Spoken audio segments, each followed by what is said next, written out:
Let's talk evolution. Recently, someone asked me a question. They said, how can the Bible say that the earth is around 6 to maybe 9,000 years old, according to scholars and theologians? But yet the earth has rocks that are billions of years old, and that scientists believe that the earth is somewhere around 4.5 billion years old. Let's talk about it. And the reason this is important is because if science can truly say that the earth does not align with the Bible, then it truly puts the entire Bible, which is the framework of Christianity, at risk. So my response to this question or doubt is going to be specifically based on the Bible. It will be based on my understanding of my faith in the Word of God. So how does that word support this notion? So everything that I'm going to say starts with my belief that God created everything. Psalms 19:1 says, "The heavens declare the glory of God, and that the skies proclaim the work of his hands." This verse suggests that the natural world, like this earth that we live on, including the heavens and the skies, all reflects the craftsmanship and glory of God's work. Also, let's be honest, to truly think that some rocks billions of years ago clashed together in this Big Bang theory, and all of this was created from that event, where we have not one example of life being created from non-life, right? If you don't have life, you can't just create it out of nowhere. Then where did all this come from?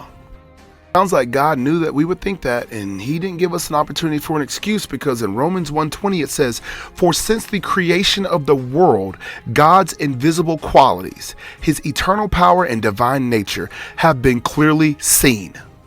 He says, "being understood from what has been made, the things that we make, so that people are without excuses." God is clearly saying that, we will do great things. We will create self-driving cars through science and understanding from knowledge given from our God. He gave us science. We will do a lot of cool things on this earth, but we didn't put that sun in the sky. We didn't make that mountain, and we didn't make those rivers and waters stop at the edge of the earth like he did. So how do I answer the question of the 4.5 billion year old earth and science that shows us that age? Well, listen here. Genesis 1:27 says, "So God created mankind in his image. And in his image, God created man and female." Sometimes I wonder why God just didn't create an infant, because it seems like he created an aged adult. So if you think about it, in the first book of the Bible, God is giving us examples of how he can create an object or a thing that is aged. He does not have to create everything and follow the track of evolution, because he's God. He said he created the heavens and the earth.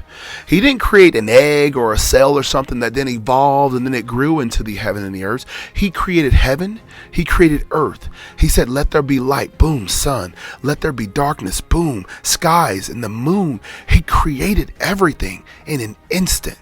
And so he didn't create infants. And it doesn't say that there were babies walking around Adam and Eve in the garden and all this stuff. It says that God created man. And from his rib, he then created woman. Think about that.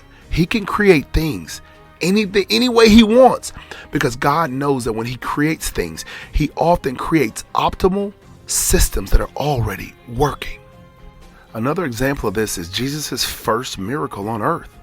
We all know the story about Jesus and the wedding at Cana. Jesus turned water into wine. Now, this just wasn't any regular wine. Let's talk about it. In John 2:1-11, Jesus doesn't just give them wine. He doesn't bring out the wine that's like the first choice wine, the wine that's the cheap stuff. Jesus brings out the wine that is the best wine that these people have ever tasted. This wine was aged and perfect to taste. This wine was like no other wine that they had ever tasted. And the reason I'm saying this is just another example of God creating something that was aged and perfect. not something that was flawed and it had to grow. And hey, at the wedding, we're going to put this wine in these jugs and then we're going to come back in 20, 30 years and it's going to be perfected. No, he created the perfect wine in an instant. So now that you see that God creates things all the time that are aged, let me go to this last verse. Colossians 1:16 says, "For in him, Jesus Christ, all things were created, things in the heavens and on earth, visible and invisible, whether thrones or powers or rulers or authorities, all things have been created through him and for him." I say all this to say this. When you guys look around and you just pause and you close your eyes and you think about this magnificent world that we live in, this all just didn't happen. So if you guys are out there living in some type of space of, well, science this, and I'm an atheist, I don't believe that, you guys better fall upon your knees and find Jesus Christ. This is Eric Scott with the Lions Faith Podcast. Double type, like, share, follow.